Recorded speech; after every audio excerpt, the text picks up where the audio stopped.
Combat le bon combat de la foi, saisis la vie éternelle à laquelle tu as été appelé et pour laquelle tu as fait une belle confession en présence d'un grand nombre de témoins.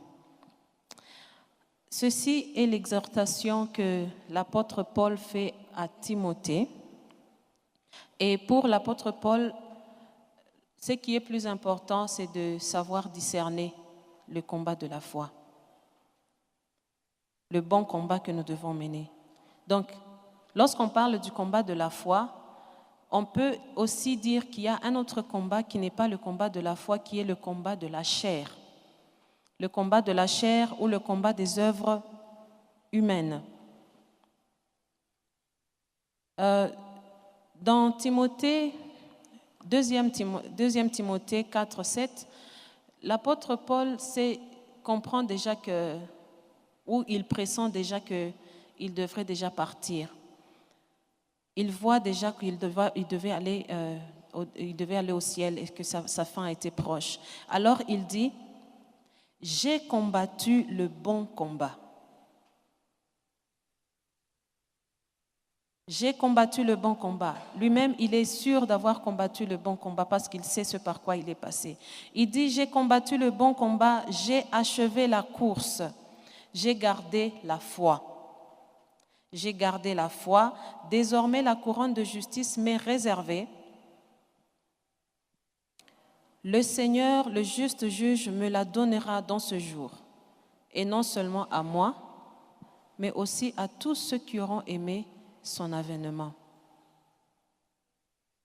J'ai combattu le bon combat, j'ai achevé la course, j'ai gardé la foi. Il y a quelques points qui sont importants dans ce passage et c'est combattre le bon combat, achever la course, garder la foi.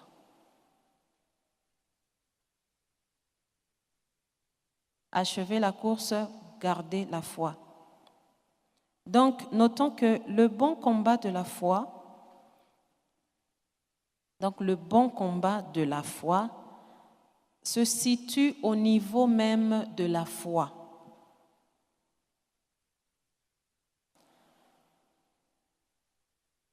Sans la foi, nous ne pouvons pas combattre le bon combat de la foi.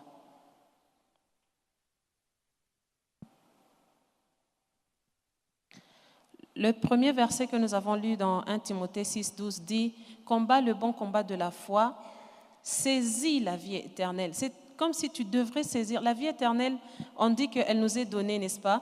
La vie éternelle nous est donnée lorsque nous avons reçu Christ, tout ça. Mais ici, l'apôtre Paul dit « saisis-la ». On dit de saisir quelque chose si la chose peut nous échapper. Donc, elle peut nous échapper à chaque instant. C'est à nous de la saisir. Saisis la vie éternelle à laquelle tu as été appelé. Combat le bon combat de la foi et saisis la vie éternelle. Donc, notons que la foi nous permet de saisir la vie éternelle.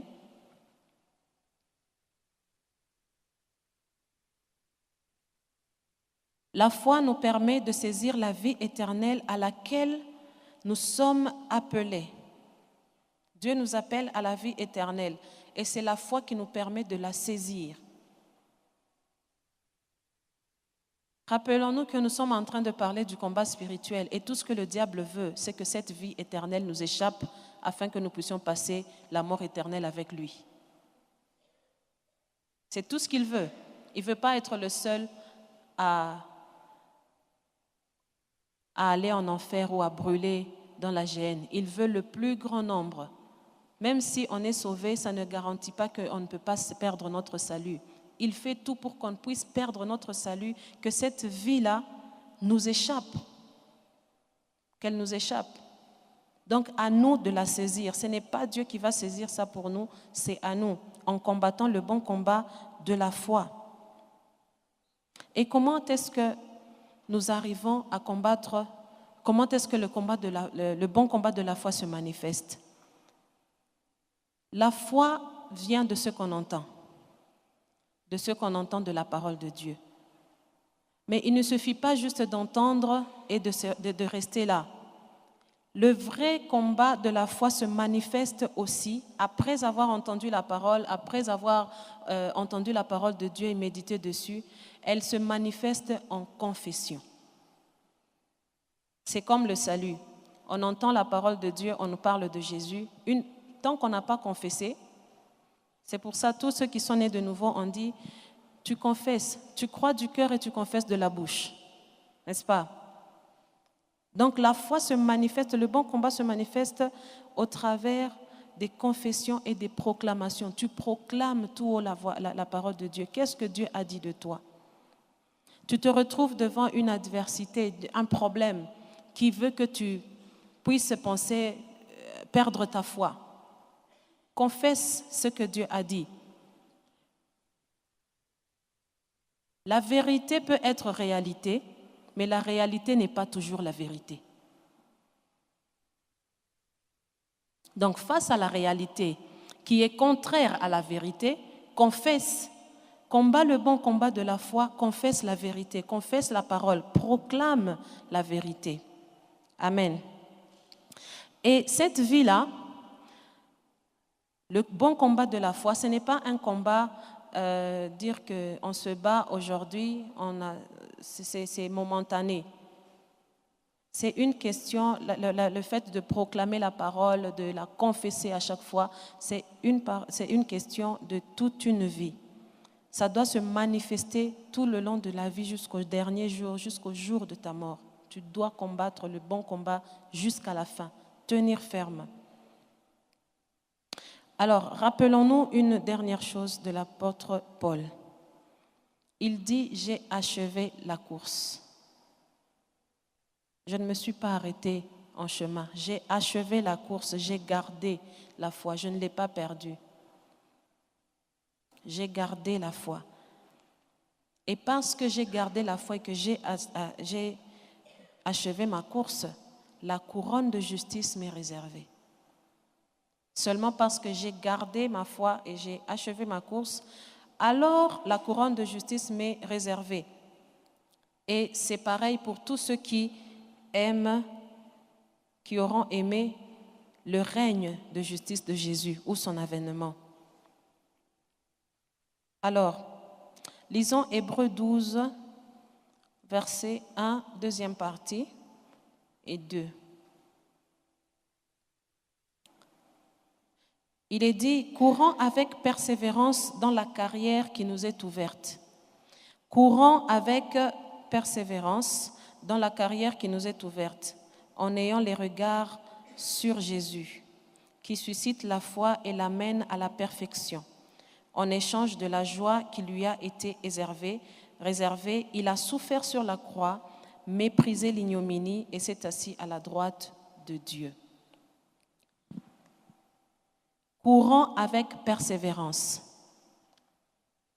Juste un petit peu en arrière, là, on dit que le combat de la foi se manifeste au travers des confessions ou des proclamations.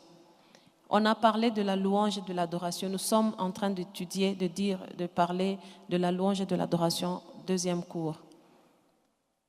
Comment est-ce qu'on loue le Seigneur? On a dit la louange, ce sont les éloges. Tu donnes des éloges, tu dis qui est Dieu. Et Dieu, c'est pareil que sa parole. Et quand tu confesses la parole, tu confesses Dieu. Tu loues, tu adores. Et tu mènes le bon combat de la foi. Amen. Donc, ici, on parlait de courir avec persévérance. Lorsqu'on demande à quelqu'un de persévérer, c'est que il a toutes les raisons de laisser tomber. Si tu te sens à l'aise à un endroit, tu te sens bien dans ce que tu fais, je ne vois pas pourquoi tu dirais que je persévère. Tu persévères parce que ce n'est pas facile, parce que tu n'as pas envie de continuer, mais tu persévères, tu gardes la foi, tu te dis, je n'abandonne pas, je ne suis pas un loser. Parce qu'on persévère parce que ce n'est pas facile. Et courir, je sais que ce n'est pas donné à tout le monde. Si on fait un marathon ici, il y en a qui abandonnent. Il y en a qui persévèrent, il y en a qui font 10 mètres, 20 mètres, ainsi de suite. Et d'autres, il dit que même si je ne sens plus mes jambes, je vais y arriver en rampant. Donc, il est dit, courons avec persévérance dans la carrière qui nous est réservée, qui nous est ouverte, en ayant le regard sur Jésus qui suscite la foi et l'amène à la perfection. En ayant le regard fixé sur Jésus qui suscite cette foi et qui amène cette foi même à la perfection. En échange de la joie qui lui est réservée, il a souffert sur la croix, méprisé l'ignominie et s'est assis à la droite de Dieu. L'apôtre Paul déclare qu'il s'est tenu dans son appel. Donc quand il dit que j'ai achevé ma course, il a couru avec persévérance. Il s'est tenu dans l'appel ou dans la carrière que Dieu lui a donnée. Donc voici ta carrière. Il y a des gens qui ont la carrière musicale, il y a d'autres qui ont la carrière d'être avocat, la carrière d'être je ne sais pas quoi. Lui, sa carrière, c'était cette course, le combat de la foi, l'évangile. La carrière que le Seigneur nous a ouverte à nous tous qui sommes nés de nouveau. La Bible du Semeur nous dit, à propos de Hébreux 12 que nous avons lu tout à l'heure, il dit « courant avec endurance ». Endurance. Courant avec endurance l'épreuve qui nous est proposée. Donc, il nous faut courir avec endurance et persévérance, tout en méprisant la honte que nous pouvons avoir. Quand tu dois courir dans la course que le Seigneur te donne, la honte qui nous est infligée par les non-croyants et même parfois par les croyants même. Il y a des fois, tu gardes la foi, tu es dans la foi, il y a même tes frères et sœurs qui se moquent de toi. On a parlé tout à l'heure, on avait parlé dans le cours passé de comment est-ce que nous ne devons pas abandonner parce que les gens se moquent ou bien parce que nous sommes rejetés ou ceci ou cela. Donc courons avec persévérance et endurance tout en méprisant cette honte dont nous pouvons faire l'objet de la part des chrétiens ou des non-chrétiens. Mais les regards étant fixés sur Jésus seul, n'abandonnons pas. Lorsque nous parlons de la course, ça nous fait penser à une épreuve de 100 mètres, 200 mètres ou l'athlétisme. Lorsque les gens, surtout ceux qui vont courir les 100 mètres, ils ont une position, ils sont aux aguets. Et vous allez voir, jamais vous ne verrez les gens qui veulent courir en train de se regarder les uns les autres pour chercher à voir ce qui se passe chez l'autre. Ils ont le regard fixé sur la ligne d'arrivée seulement.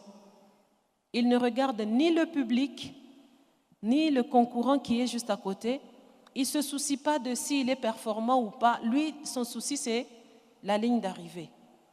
Ils ont tous le regard dans une même direction.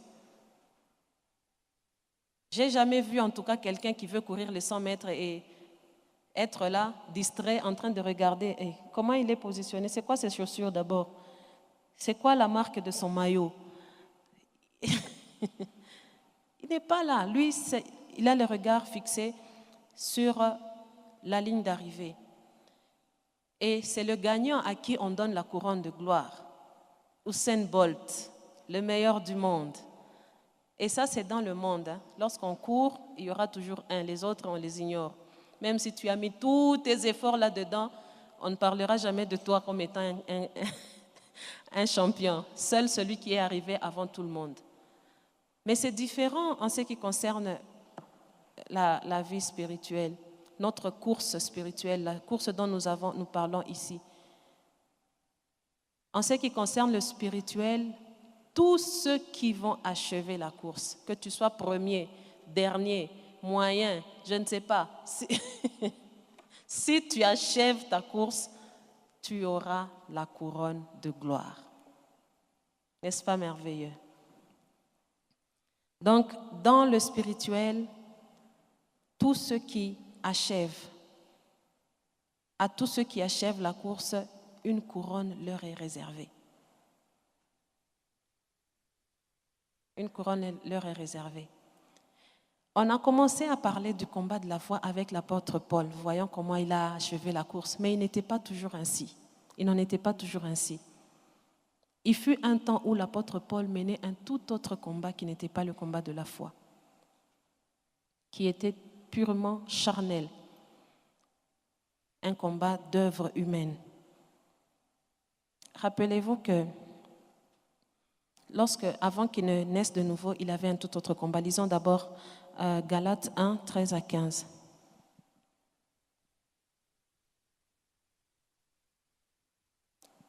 Avant que Jésus n'apparaisse dans la vie de Paul sur la route vers Damas, il était rempli de zèle.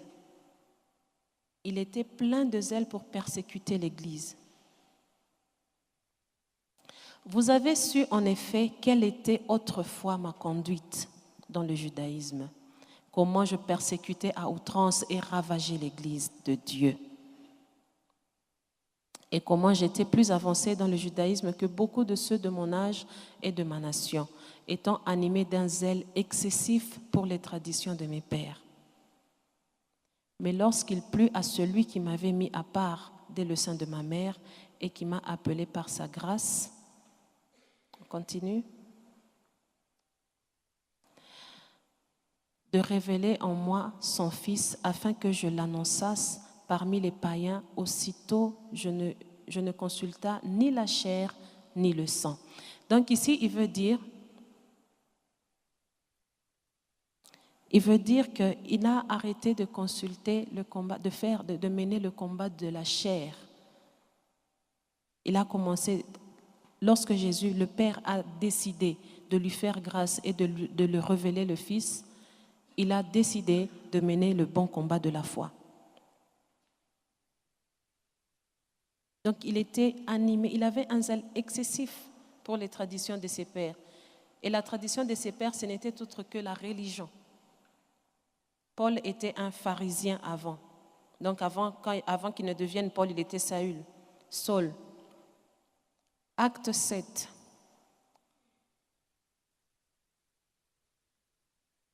Dans Acte, au chapitre 7, là où on relate la vie, la mort d'Étienne, vous pouvez voir comment est-ce que l'apôtre Paul était zélé pour la persécution de l'Église et il était sûr qu'il était dans le vrai. C'est lui-même qui a même ordonné la mort d'Étienne.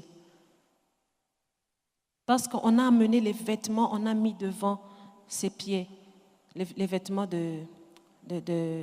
d'Étienne, on a mis devant ses pieds et il a acquiescé. Go ahead, allez-y. Il a ordonné la mort. Lui, il était sûr qu'il était dans le vrai. Il pensait peut-être pouvoir éradiquer l'hérésie qui est là. On veut venir amener une autre foi, un truc bizarroïde. Il était convaincu qu'il était dans le vrai et très zélé, très engagé dans ce qu'il faisait. Acte 9, 1.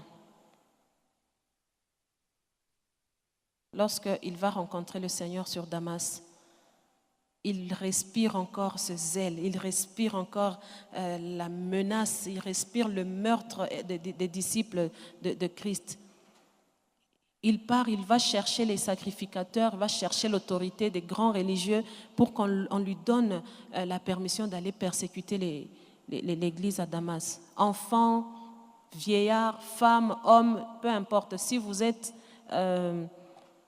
suivez cette doctrine-là, vous étiez sous la menace de Paul.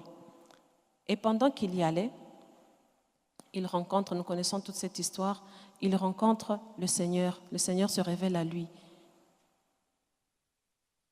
Le Seigneur se révèle à lui et directement, Saul n'est plus Saul, il devient Paul. Mais seulement lorsqu'il arrive, le Seigneur dit à son serviteur de prendre soin de lui. Celui-ci, il a peur. Il a peur, il dit, Seigneur, j'ai appris, Acte 9, 14 à 16.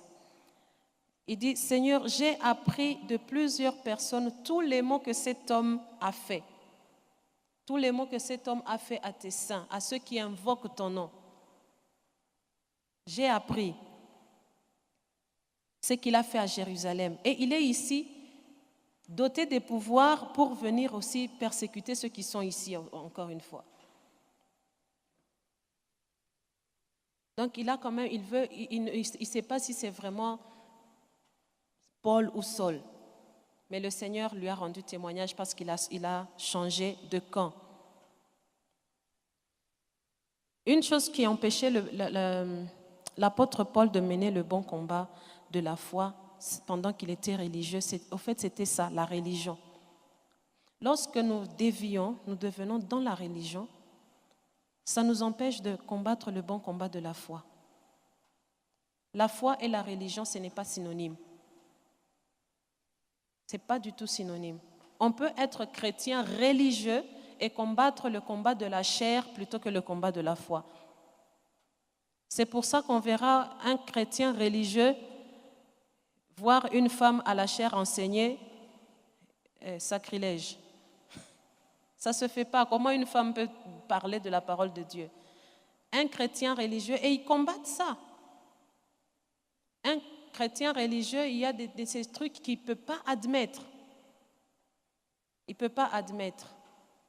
Tu rencontres un chrétien religieux, tu dis on va partager la parole de Dieu, il te dit tu portes un pantalon, tu es une femme.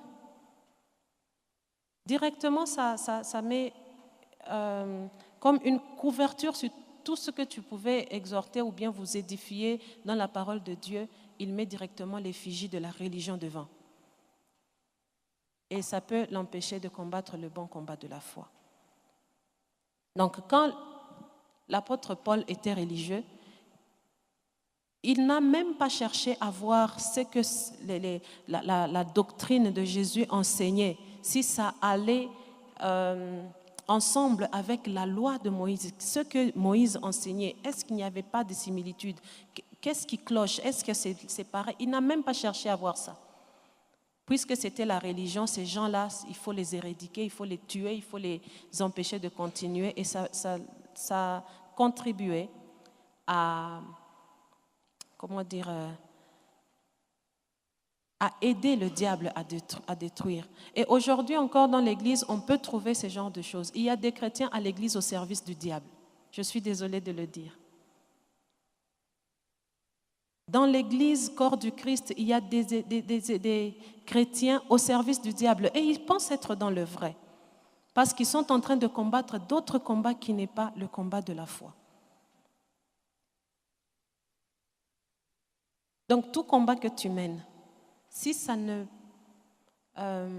contribue pas à relever la foi ou à relever l'évangile de Christ, que tu sois chrétien ou pas, ce n'est pas le combat de la foi et c'est un combat au profit du malin. C'est un combat au profit de l'ennemi. Donc, il y a l'esprit religieux qui empêchait l'apôtre Paul de combattre le bon combat. Il y a aussi l'orgueil. L'orgueil l'empêchait de combattre le bon combat de la foi. La propre justice ou la justice par les œuvres. Il veut rendre justice. Au fait, l'apôtre Paul était un Batman, un justicier autoproclamé pour le ciel. Moi, je vais jouer le justicier. Je suis en train de défendre les intérêts de Dieu. Et c'est un appel, c'est une carrière qu'il s'est octroyée lui-même. Ce n'est pas la carrière que Dieu lui avait donnée. Il s'est octroyé cette carrière, il s'est octroyé ce travail-là. Il voulait jouer au gendarme. C'est moi le gardien de la parole. Donc il courait dans une carrière qu'il s'était ouverte lui-même. Et ce combat-là a mené à se battre contre Dieu lui-même. Lui, il pense défendre les intérêts du ciel, mais au fait, il se bat contre Dieu. Il se bat contre Dieu. C'était typiquement, carrément, un combat de la chair. Notons aussi que On parle de combat de la foi seulement si nous sommes nés de nouveau. Le combat de la foi, c'est un combat réservé aux chrétiens nés de nouveau seulement. Tu ne peux pas être païen et dire que je combats le combat de la foi. De quelle foi tu parles?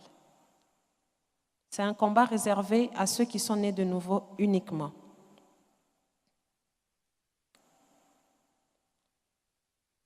Un combat réservé seulement à ceux qui ont fait de Jésus-Christ Seigneur et Maître de leur vie. Maintenant, à nous chrétiens qui sommes nés de nouveau aujourd'hui, qu'est-ce qui peut nous empêcher à mener ce bon combat de la foi? On a parlé tout à l'heure des chrétiens au service du diable. Il y a la religion, il y a l'orgueil, mais il y a aussi une autre chose. Avant de parler de l'orgueil, lisons Romains 12, 3.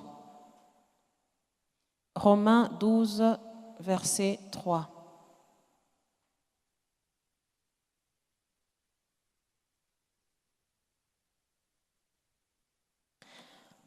Par la grâce qui m'a été donnée, je dis à chacun de ne pas avoir une trop haute opinion de soi. Une trop haute opinion de soi. Mais de revêtir des vêtements modestes, selon la mesure de foi que Dieu a départie à chacun. Par la grâce qui m'a été donnée, je dis à chacun de ne pas avoir une trop haute opinion de soi,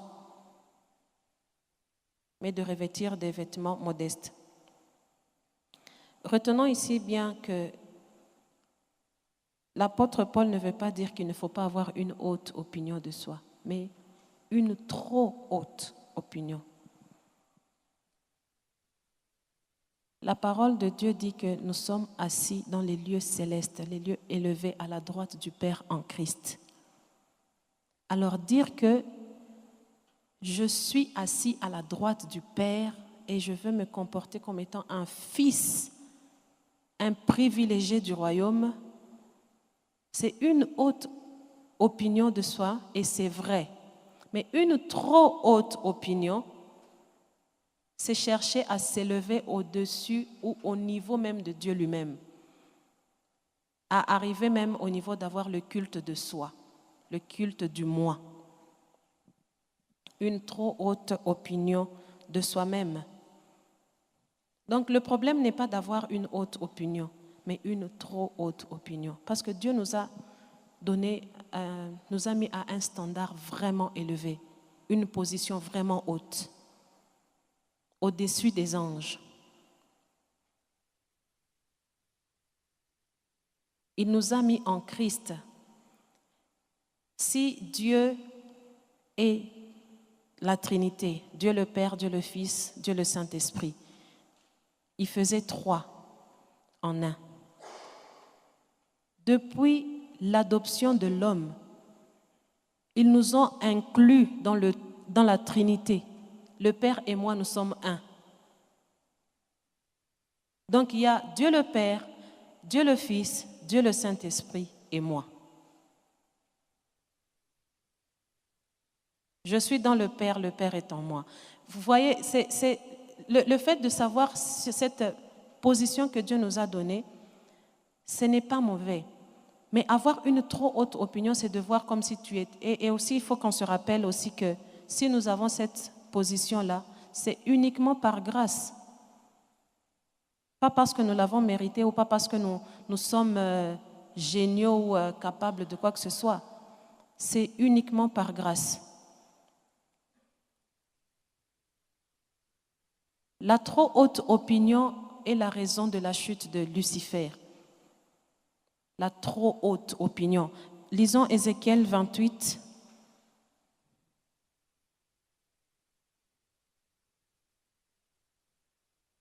Ce qui est arrivé à Lucifer avant qu'il ne devienne Satan, qui veut dire l'adversaire de Dieu. Ézéchiel 28, 11 à 16. La parole de l'Éternel, 16, on va directement à 16, que je vais lire ici. Tu mettais le sceau à la perfection. Tu étais plein de sagesse, parfait en beauté. Tu étais en Éden, le jardin de Dieu. Tu étais couvert de toute espèce de pierres précieuses, de sardoine, de topaze, de diamants, de chrysolite, d'onyx. Des tambourins et des flûtes étaient à ton service pour le jour où tu as été créé. Tu étais un chérubin protecteur. Vous voyez, tout ce qu'on décrit ici sur Lucifer, c'est une haute opinion. C'est une haute opinion. Il était couvert de pierres précieuses, de sardoine, de topaze, de diamants, de chrysolite, d'onyx. Ce n'est pas pour n'importe qui. Et ceci est dit seulement pour Lucifer. Les autres chérubins, on n'a pas dit ça d'eux.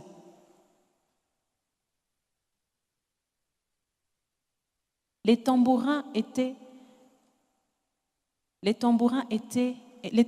les flûtes étaient à ton service pour le jour où tu fus créé. Tu étais un chérubin protecteur aux ailes déployées. Je t'avais placé sur la sainte montagne de Dieu. Tu marchais au milieu des pierres étincelantes. Tu as été intègre dans tes voies depuis le jour où tu fus créé jusqu'à celui où l'iniquité a été trouvée chez toi.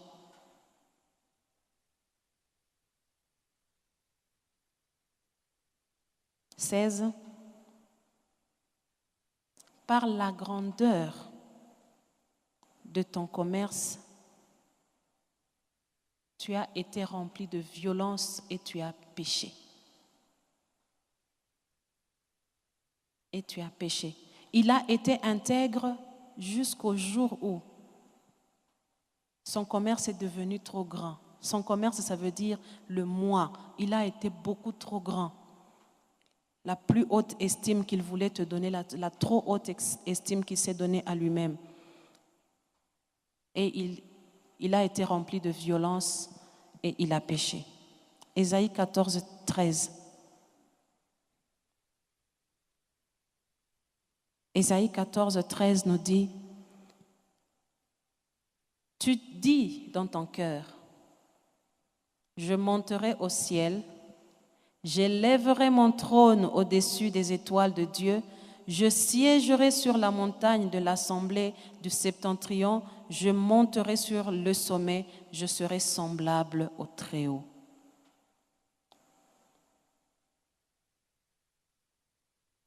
Lucifer avait été parfait jusqu'au jour où l'orgueil a pris une place énorme en lui. Et il a voulu s'élever au-dessus de Dieu. Il voulait être semblable au Très-Haut. Donc, notons que nous devons avoir une bonne opinion de nous-mêmes. Nous devons avoir une bonne opinion de nous-mêmes.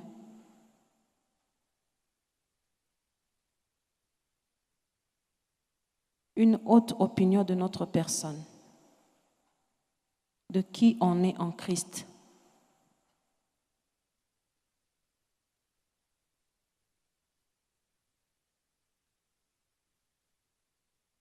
Nous devons avoir une bonne opinion de nous-mêmes, même une haute opinion de notre personne. Puisque nous sommes devenus fils et filles de Dieu, héritiers du royaume.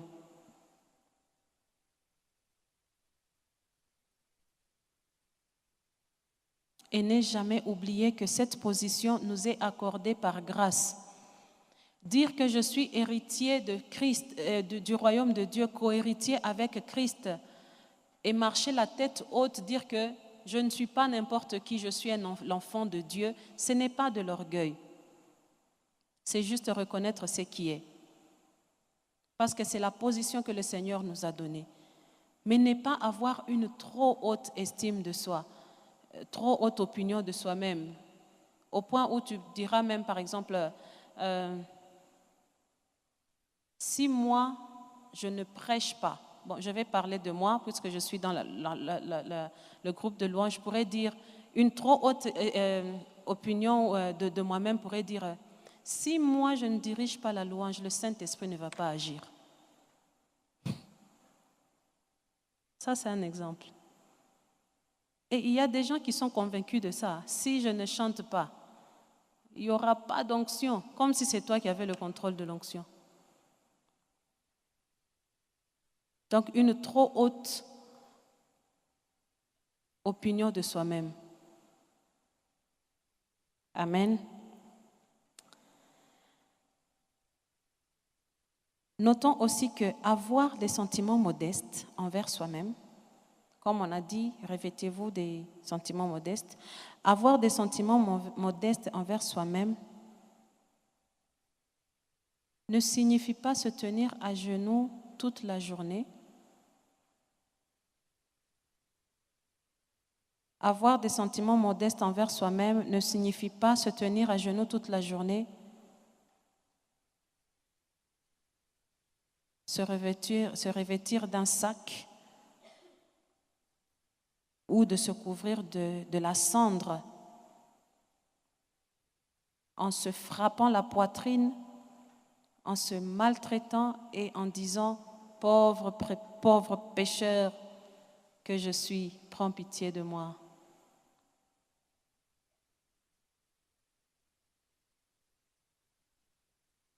Avoir le sentiment modeste envers soi-même ne signifie pas se tenir à genoux toute la journée avec le sac pour revêtement et dans la cendre, en se frappant la poitrine en disant « pauvre pécheur, prends pitié de moi ». Entre autres, se revêtir d'un sentiment modeste ne veut pas dire être là, tu dis « je ne suis que pécheur, je ne suis pas digne d'être appelé enfant de Dieu ». Je ne suis que ça, je ne suis que ci, je ne suis que ça, et dire le contraire de ce que Dieu a dit de toi. Cette attitude, c'est une insulte à l'œuvre de Christ. Ça consisterait à renier ou à ignorer l'œuvre accomplie par Jésus-Christ sur la croix.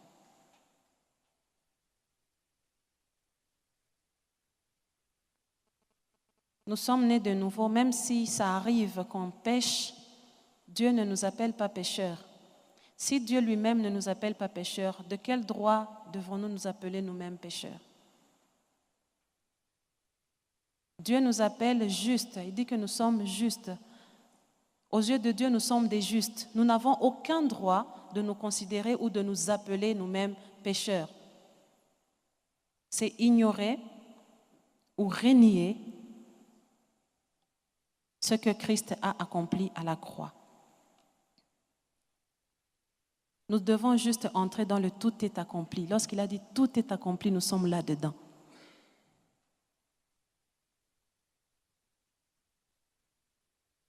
Donc ne tombons pas non plus dans le piège du rejet. Se sentir rejeté, je ne le mérite pas, jouer les victimes, je ne suis pas digne, ce genre de choses. Ne tombons pas dans ce piège-là. Puisque Dieu n'aime pas le péché, je suis arrivée, j'ai péché, ça veut dire que Dieu me rejette, je ne suis plus aussi digne devant Dieu. Dieu déteste le péché, mais il ne déteste même pas le pécheur. Même celui qui n'est pas encore né de nouveau, Dieu l'aime. À combien plus forte raison vous qui êtes ses enfants, nous qui sommes ses enfants. Amen. Donc nous ne devons pas douter de l'amour de Dieu, de l'amour du Père pour nous. Hébreux 3:1.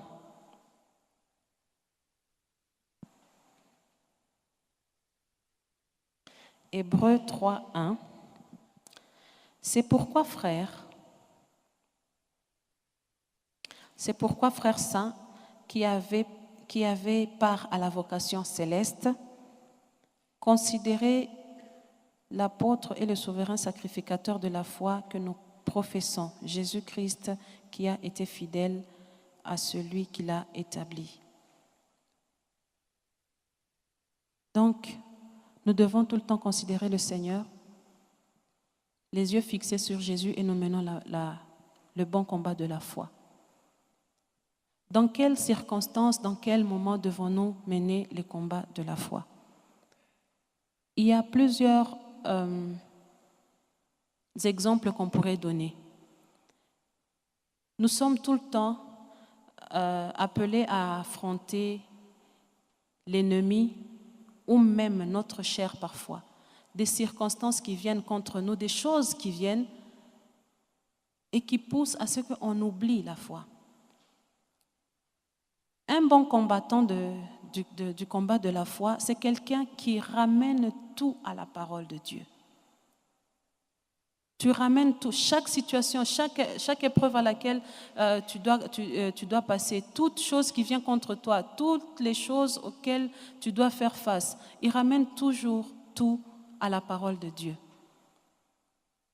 À la parole de Dieu. Tu es au travail, on te dit, ici chez nous, on fait comme ça. Tu es dans la comptabilité, il y a une comptabilité transparente pour la boîte et une autre qui est un peu opaque pour déclarer au fisc. Tu es chrétien. Et c'est toi qui dois faire ça. Rendez à César ce qui est à César, n'est-ce pas ce que la parole de Dieu dit? Mais là, tu dis non, si je ne fais pas ce qu'on me dit, je risque de perdre mon emploi et être au chômage. Et là, le combat s'engage, le combat de la foi. Tu vas défendre ton travail ou ta foi.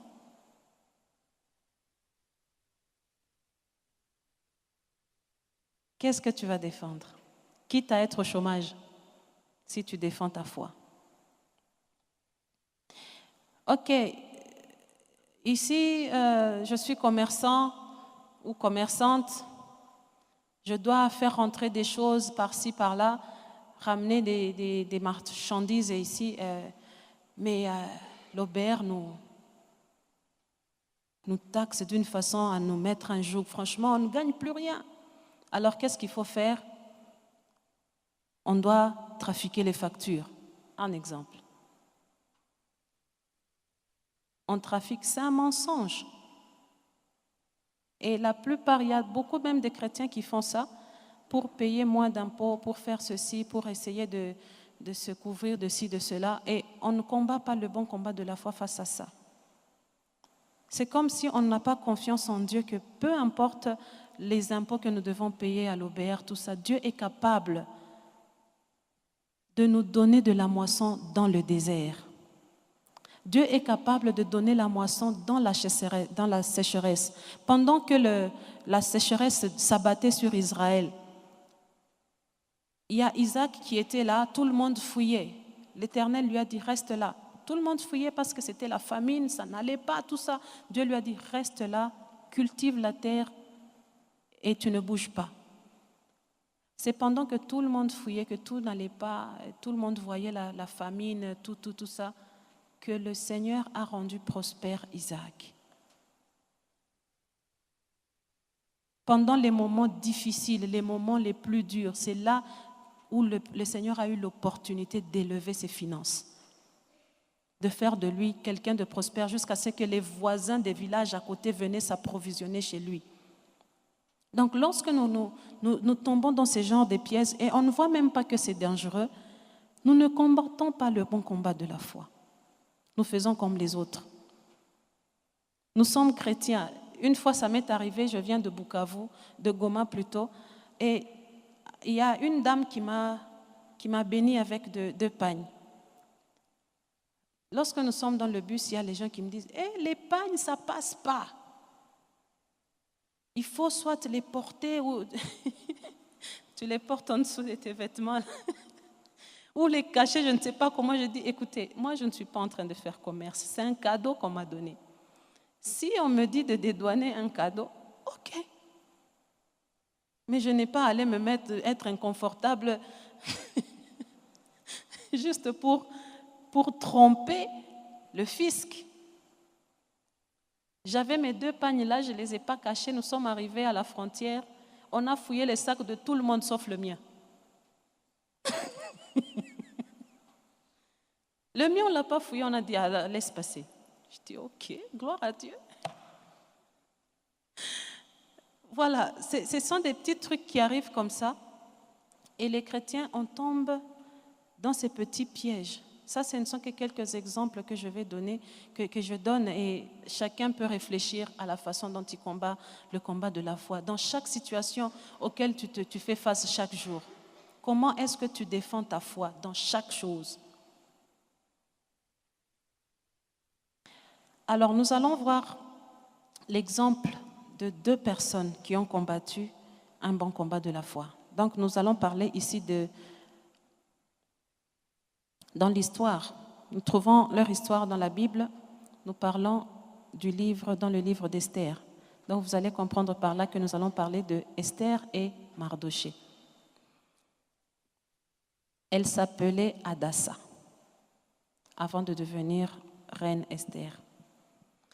Elle est juive, orpheline, pas de père, pas de mère, adoptée par son cousin,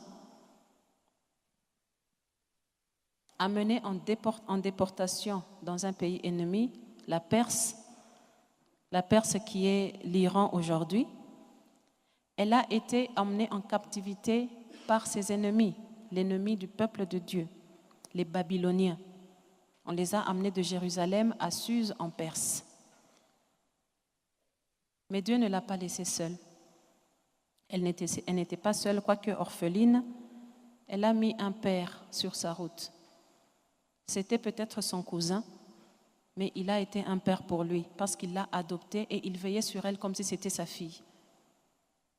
Mardoché veillait sur la vie, sur Esther, pour que la destinée d'Esther puisse s'accomplir. Vous pouvez écrire et lire peut-être à la maison Esther 2, 5 à 7. Vous allez lire ça.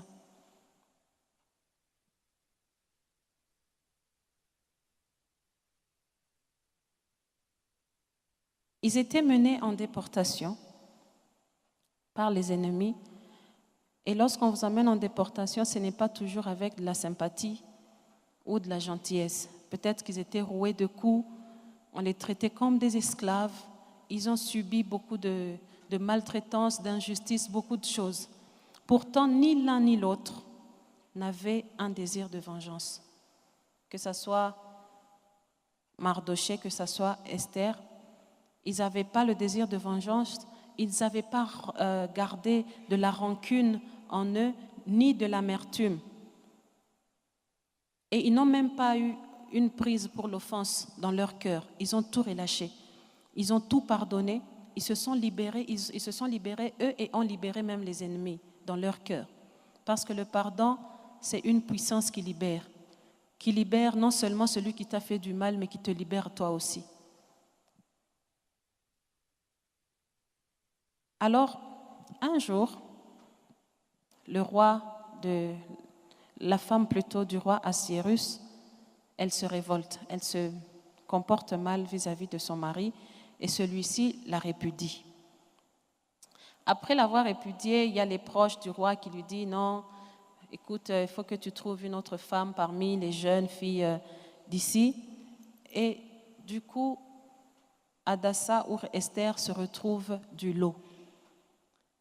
En attendant, elle n'a pas parlé de ses origines, elle n'a pas dit qu'elle était juive. Elle se retrouve là. Et Mardoché, ce père qu'elle a eu, était tellement inquiet pour sa fille qu'il venait chaque jour devant la maison des femmes là voir comment on la traitait, comment elle était là. Mais Esther trouvait grâce devant chaque personne. Elle trouvait la grâce devant toutes les personnes qu'elle rencontrait là-bas.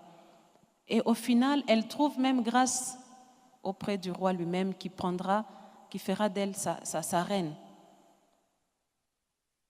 En terrain ennemi. Elle n'était pas dans son pays. Là où elle était censée être une esclave. Elle se retrouve de l'esclavage à la royauté. Elle est reine. Amen. Donc, nous pouvons, c'est Esther 2, vous pouvez lire toute cette histoire dans les livres d'Esther. Alors, un jour, comme Mardochée, même quand elle est devenue reine, Mardochée se tenait constamment à la porte du roi pour écouter. Et un jour, il entend 2 eunuques qui complotent contre le roi. Il raconte à Esther, il fait part de ça à Esther, et Esther qui va ramener ça au roi aussi. Et les 2 eunuques, ils vont être pendus. Et tout juste après, le roi élève quelqu'un d'autre. Mardochée fait une œuvre remarquable. Le roi ne fait rien pour lui, il élève quelqu'un d'autre, Aman, au plus haut rang. Il devient comme le second du roi. Le second du roi. Il l'élève dans le pays et Aman, directement, il prend la grosse tête, la trop haute estime. Il prend la grosse tête et à partir du jour où il a été élevé, il voulait, quand il marchait, il fallait que tout le monde se prosterne. Quand il se présente, tout le monde se courbe, se met à genoux et se prosterne à chaque fois. On l'idolâtre en quelque sorte. Mais Mardochée n'a pas fléchi.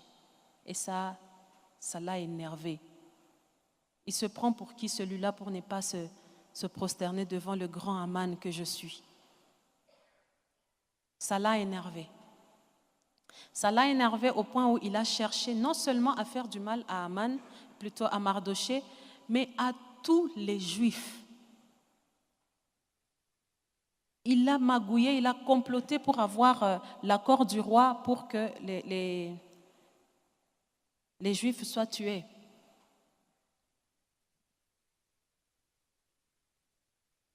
Donc il décide de massacrer, de commettre un génocide, parce que seulement Mardochée n'a pas voulu se prosterner devant lui. Mardochée combattait le combat de la foi en disant que je ne me prosternerai que devant mon Dieu et mon Dieu seul.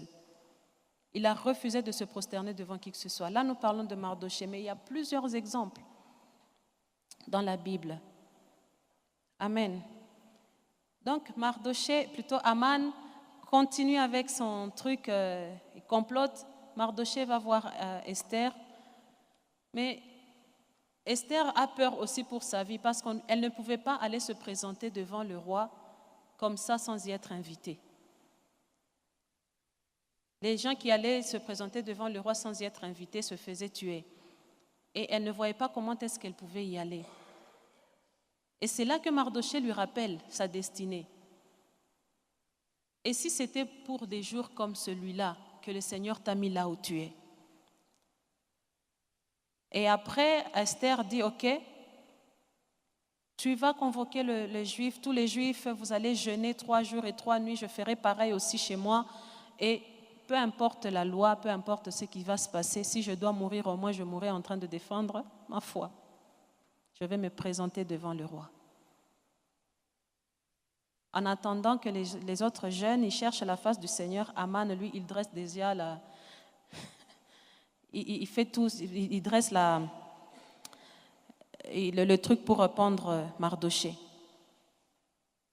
Mais les cris des enfants d'Israël, les cris des Juifs est monté jusqu'au Seigneur. Et le roi Assuérus, un soir, il n'a pas pu dormir. Il n'a pas pu dormir, il appelle ses serviteurs et dit, relisez-moi les archives. On commence à lire, jusqu'à ce qu'on tombe sur l'histoire, la fois où Mardochée a entendu les eunuques qui complotaient contre lui. Et c'est alors que le roi dit, mais au fait, qu'est-ce qu'on a fait pour cet homme? Est-ce qu'il a été récompensé? Non, il n'a pas été. Alors il appelle son second, Aman. Aman, qu'est-ce qu'on doit faire à quelqu'un que le roi veut honorer? On fait quoi? Puisque Aman avait tellement la grosse tête, il ne pouvait pas imaginer qu'on pouvait honorer quelqu'un d'autre que lui. Alors, il dit ce qu'il aimerait que le roi fasse pour lui, pour encore avoir une trop haute estime de lui-même encore plus.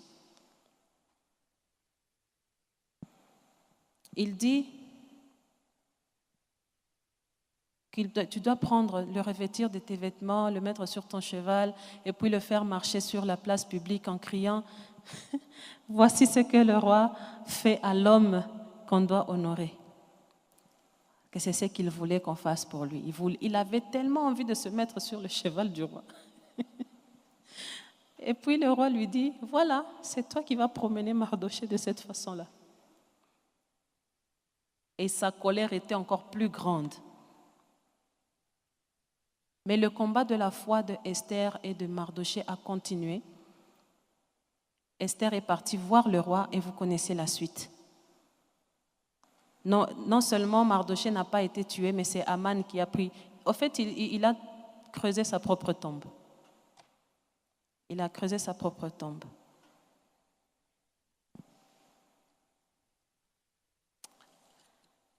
Amen. Donc, à la fin de ce jeûne-là, même le massacre qui pesait sur la menace de mort qui pesait sur le peuple juif a été révoqué. Et après, Esther n'a même plus à avoir à cacher son identité. Tout le monde savait qu'elle était maintenant juive. Voilà ce que Dieu peut faire avec nous aussi. Lorsque nous combattons le combat de la foi, peu importe ce qui se passe.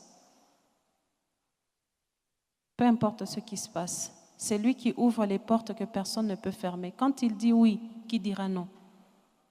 Quand il ouvre, qui peut fermer? Et quand il ferme, qui peut ouvrir? Donc si nous sortons de notre incrédulité, le Seigneur peut faire quelque chose d'extraordinaire. Jérémie 29, 4 nous dit qu'il est l'Éternel des armées, le Dieu d'Israël.